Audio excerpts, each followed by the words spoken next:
Welcome back, guys. We're just going to demonstrate today some timing on an S85 V10 engine. This is the V10 from an E60 M5. We've been asked by a lot of our followers and people watching our engine builds and asked how to time these engines. There's obviously information online on the TIS, the technical documents that BMW supply. They can be a little bit obscure or confusing, so we'll try and explain the way that we've come up with in timing these engines that keeps it really simple, and we'll try and sort of parallel that with what BMW say to do, so that if you are referring, you'll be able to make sense of what we're doing here.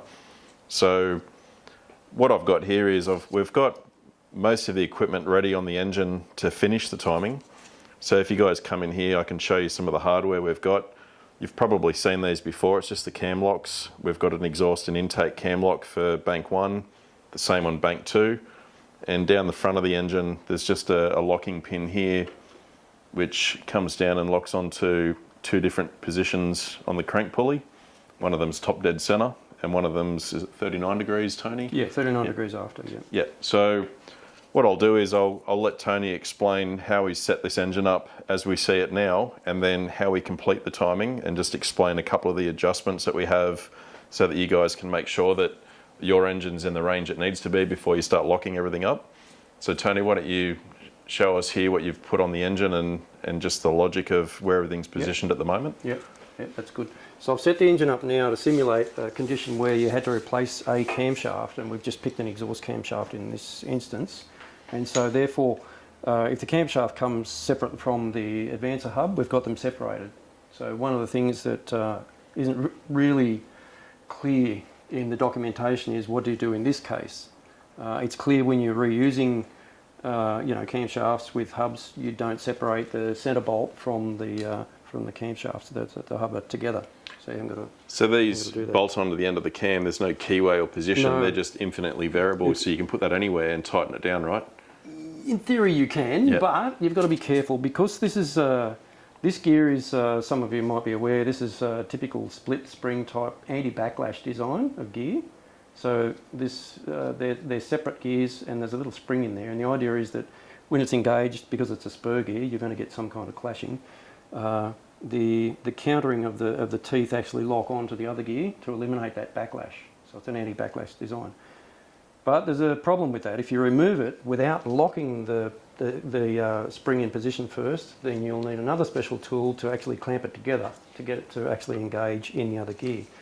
The way around that is, and it explains it in the technical information, is you screw in an 8mm screw, a short one, no longer than 16mm, I think it says in the documentation, and that'll hold it in position. So you can remove it and replace it without having to worry about that anti-backlash gear coming apart. That's quite a common component technology in modern engines. Now, yeah, the backup, as Lawrence said, there's no pin, there's no key, there's nothing there. It can go on. So ideally, you want to, and this screw only goes in one position. So you want to position this. Obviously, it's sort of 12 o'clock in orientation to the position of the camshaft to give you access to that screw. Another benefit of that is that you end up with one of these three cap screws at basically a 6 o'clock position, and that'll be important in a few minutes. I'll explain why. Try and align these screws with the matching screws in the cylinder head. If you're off slightly one side or the other side, don't be too worried. As long as it's as close, within maybe half an inch or so, or a centimetre, depending on whether you're imperial or metric, to there. Now there's the reason, because this plate goes on when we secure this bolt, and it's got elongated slots here, but there's a limit. You can be outside and you could clash with the plate if they're too far out of alignment. So try and keep it close-ish to the centre, and you'll see why. It should be close, by the way, when the hub is extended, because you can see that as you push it in and out, it changes position slightly. You can see it moving. So when it's fully extended, see how you get how close you can get to matching up that hole there.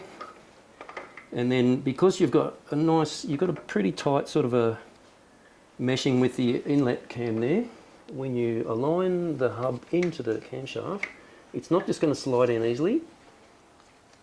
It's a little bit fiddly, but it's not that bad. So you can see that it's a little bit tight to go in there, and I can wriggle it and just keep forcing it. And you can see it going in. Give it a little bump. There, you can see the gap's gone now, and that's fully home. Now if we extend the hub out and check our position, we're a little bit off, so I can bring it back another tooth. And quite often I'll use a little plastic hammer.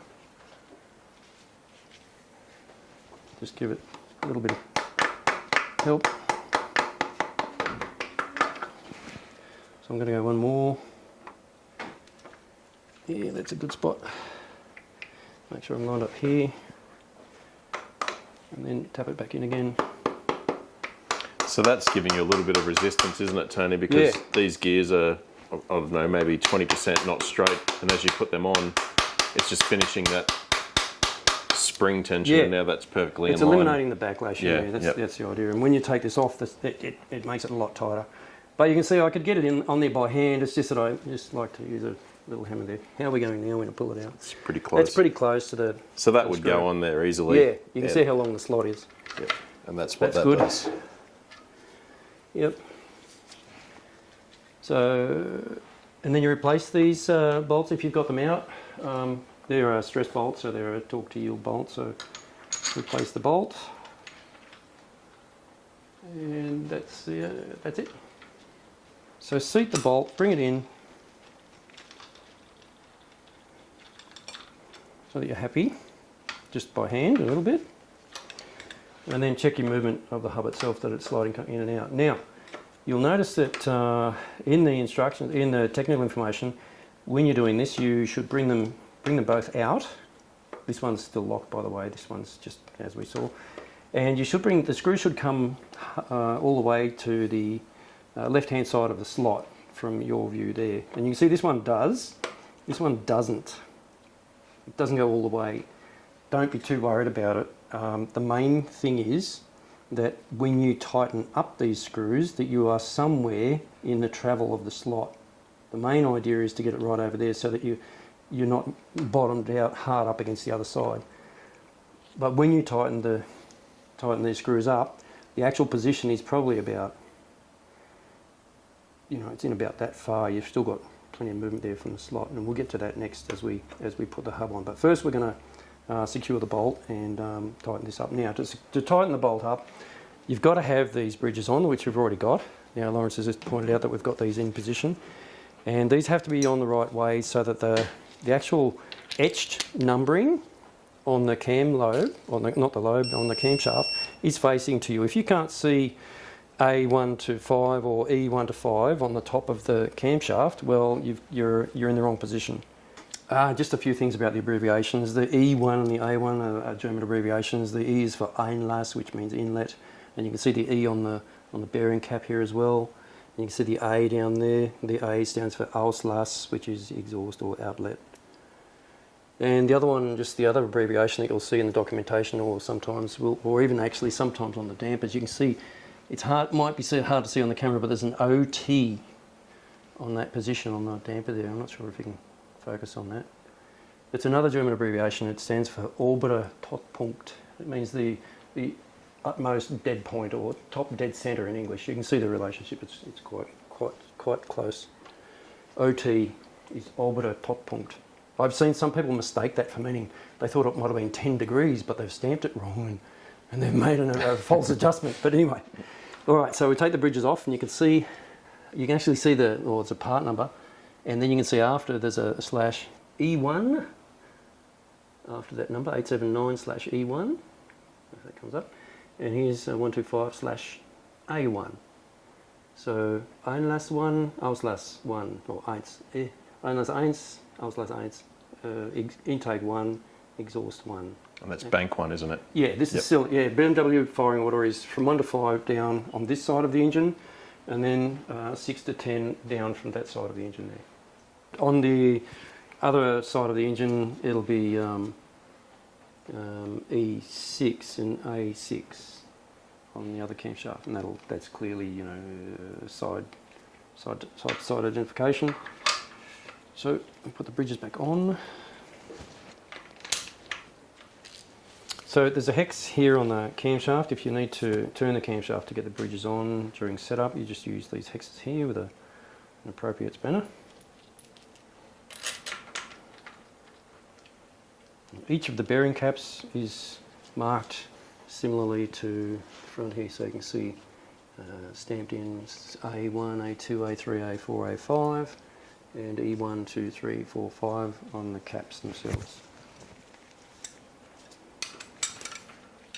Alright, so with the pin in our bridges locked here, the next stage, because we've had this bolt loose, is to fit our sleeves, our shoes.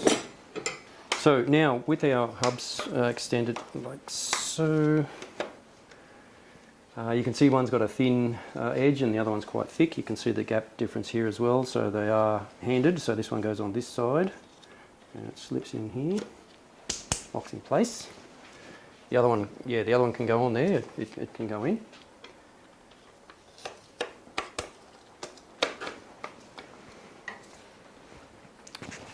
Right, now, just to ensure that we're locking everything in place, that's that other shoe that we showed before with the slots. And that should fit in over those bolt heads, which it does.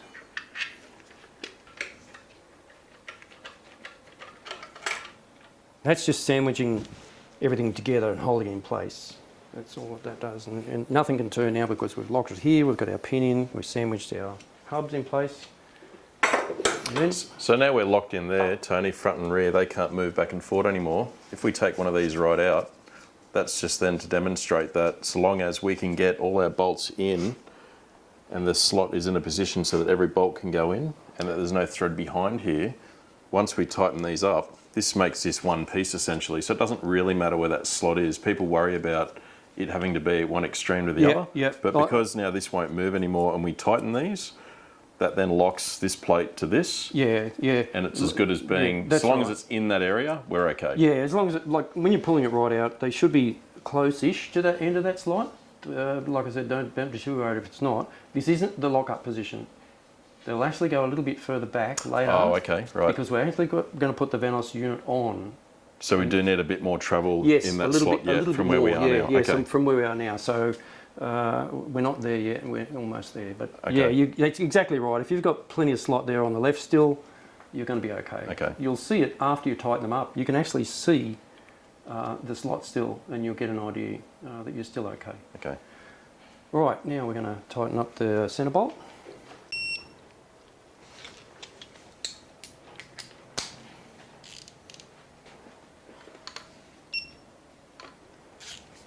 So there's an initial torque of 20 newton meters, which I've already done.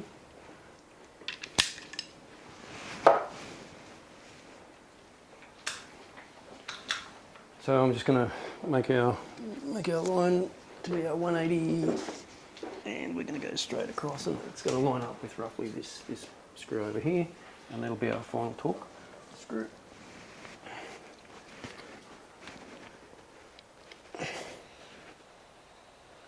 There you can see it lined up now, roughly with that screw that I mentioned, and that's your 180. That's your final torque for the bolt.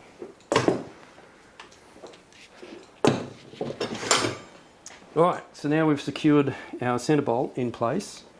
We can now remove the these tools.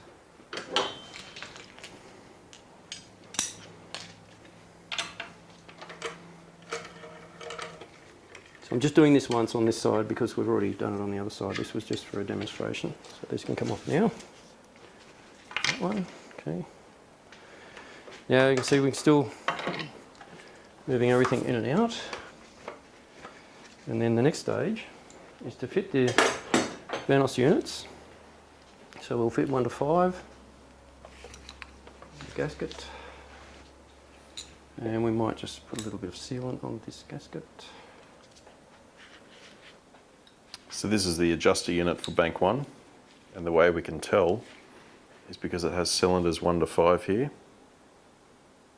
if you can see that, and the other one will say 6 to 10, so that's how you know you've got these. These can actually go on both sides, so it would be a mistake to do that because the travel of the piston in these is slightly different from one to the other, so they're a mirror image, so it's important to get the correct one of these on the correct bank of the engine, but it's marked here, so it's pretty hard to get that wrong. Now, the documentation says that when you put this on, you'll probably end up with approximately an 8mm gap between the housing itself and the face here. I've never seen, I can't get 8mm, it doesn't matter how many times I'm trying. I usually get 5 or 6mm, but it says approximately 8. So I'm just thinking, I'm not too worried about whether it's 8 or not. So these just freely spin on a bearing in there, so all you have to do is just basically line those up with these screws that are in there. Now these are the screws with the washers, and the other screws where those other holes are have no washers on them. So if you've had it apart or someone else has taken it apart before you, don't think there's something wrong. 3 of the screws have the washers and the other 3 don't. They just screw hard up on the face. So when these are fully extended out like this, and I've got contact on the face, I've got less than, in this one here I've got. And that's with the pistons fully retracted in this unit, isn't it? Yeah, that's right. They're fully retracted. That's how they should. But that doesn't matter. They just freely move in and out. There's no engaging of splines like on an S54 or something like that. So that's just fully extended, and then when they're touching that face, you can see there that I've got about 5mm or less gap there. But it doesn't matter. I'm not worried. The main thing is that as you're bring it in reasonably evenly. There's not a lot of force here. It's guided on by the dowels. And if you want to, you can actually physically grab it and pull it back out to make sure they're fully extended. And that's the position you lock it up in. But we'll just tighten this up first. And of course you only get access to 2 screws at a time, so as you tighten 2, mark them with a paint pen, rotate the engine, so take all the locking gear off, rotate it 120 degrees, do another 2, and then another 120 degrees, and then you finish all of them. Do both banks as you're rolling around, but we'll do that right now so you can see it. And they recommend replacing these screws as well.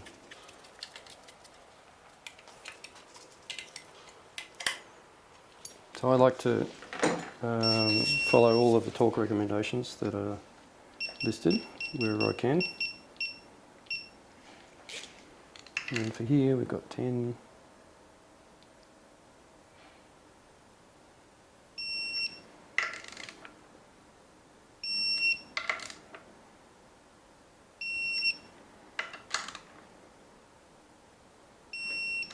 And for here we've got 10. And like I said, once we tighten them, we mark them with a paint pen. You can still see the slot here, and you can see that the screw is not right at the end of the slot. So you've got, and the same on the other one there. You can see there's still a gap there. And that's what you find you'll get. Even, like I said, if you're not right at the end of the slot when you fully extend the advancer unit.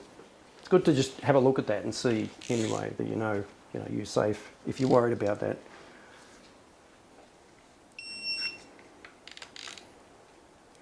So lock them all up, of course, everything. So everything's got to become one, so to speak. All right, so we'll mark those.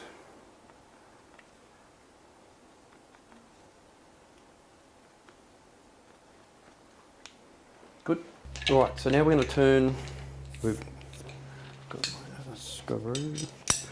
So now we're going to turn and tighten up the rest of the screws, 120 degrees at a time. So we're going to take all the locks off, including our crank pin.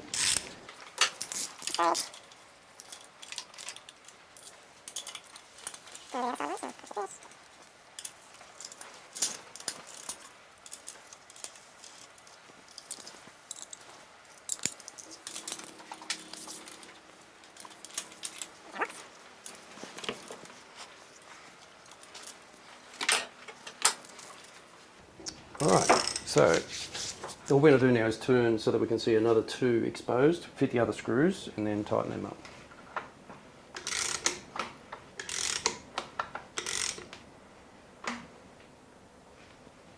Okay, we'll get 2 everywhere. Yep, fit the screws.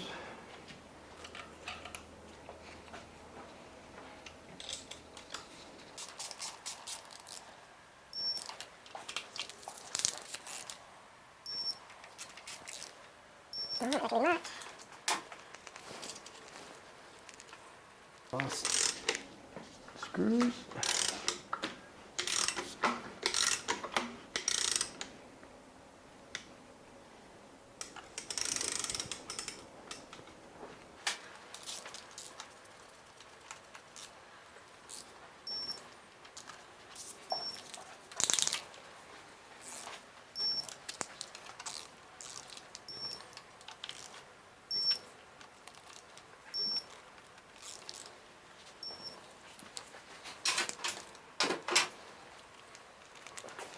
The checking procedure, which is different from the adjusting procedure, means that we're using both of those positions on the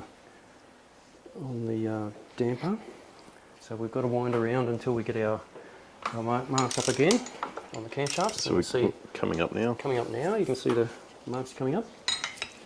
And you can see here's the slot for the OT or the top dead centre mark coming up. So drop a pin in. And drop it in now we can get the inlets. So our tool has a spacer to simulate that the underneath you screw it in from underneath here. It's just a bolt. I'll probably make this a better length in the future. So if we get the exhaust one, the bridge for this side, and we just match the actual, because normally this sits on top of this. So we're just simulating the thickness of this plate with this bolt. So all I need to do is just basically sit it on there, and it's good enough to just get a feel for it by hand, so you can feel it's level, like that. And then drop it on. There. Now you're looking for a gap. You're looking that it's sitting down flat here, and if you can get in close up in there, you can see that sitting down flat there. And on this side here as well. And they allow you a 1.5mm tolerance. So this side here can actually be lifted up 1.5mm, but as you can see here on our example, we're sitting flat and flat there. That's a good position. It doesn't get much better than that one. That's solid. And then we do the same on the other bank. So same procedure with this. We'll probably improve this a little bit, but this is all you're doing, is simulating the thickness of the bridge. Drop this on the inlet on the other side.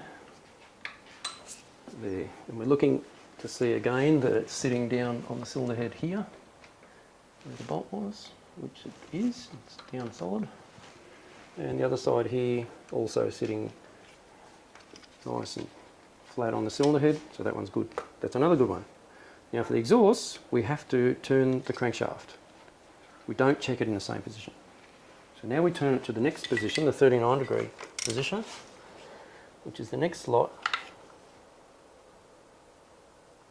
We're there. Wait. There it is. All right, clicked in. So we'll grab an exhaust. Here's the exhaust for A1 and 5. Now we don't need any spacer because this one sits down. So it should just drop on.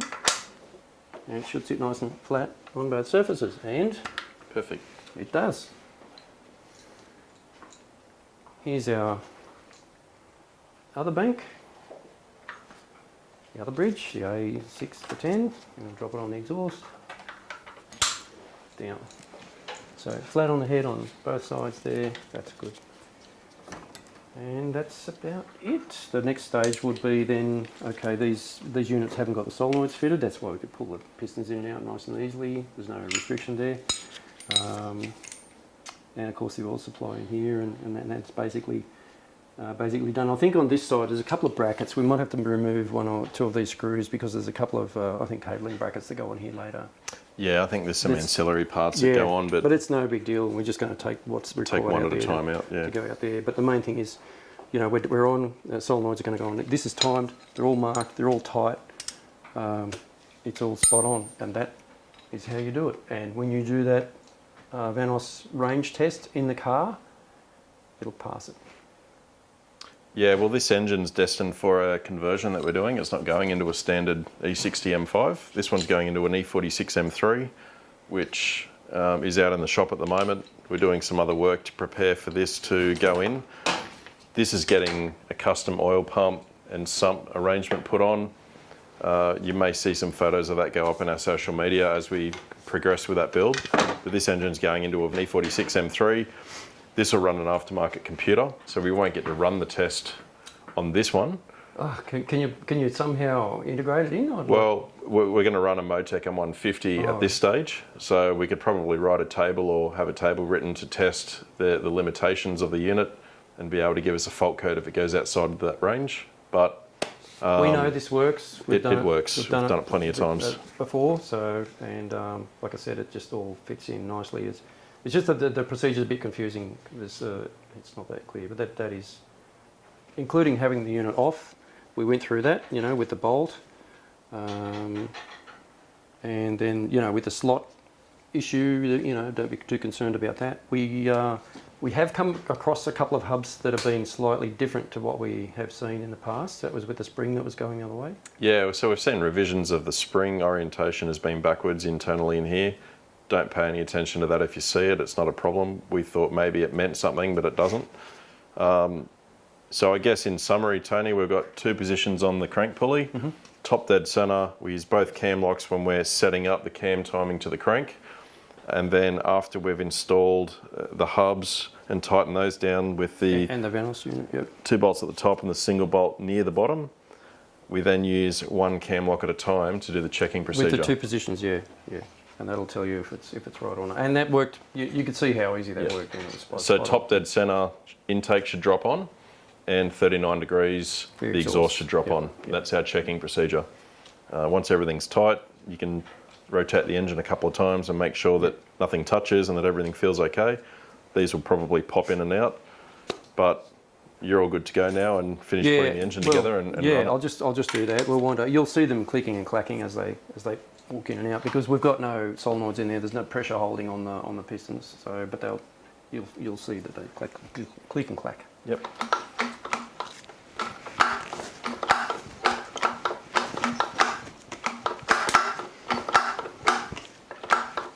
But that doesn't happen, of course, when all the control systems are on, the oil pressure's there. Yep.